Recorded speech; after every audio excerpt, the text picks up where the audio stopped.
Okay, Loxton, 10 kilometers out now, Rusty and I, anticipating the glory of Loxton. We can't wait to see what it looks like.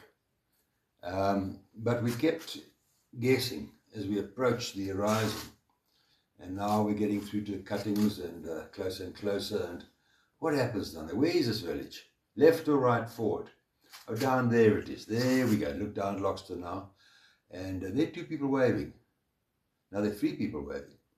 Who could they be? Let's get down there, because eventually I've got to get down, and we're overnighting here. Okay, so I scramble down the hill, Rusty and I, and we meet a delightful couple, the Dominee of Loxton.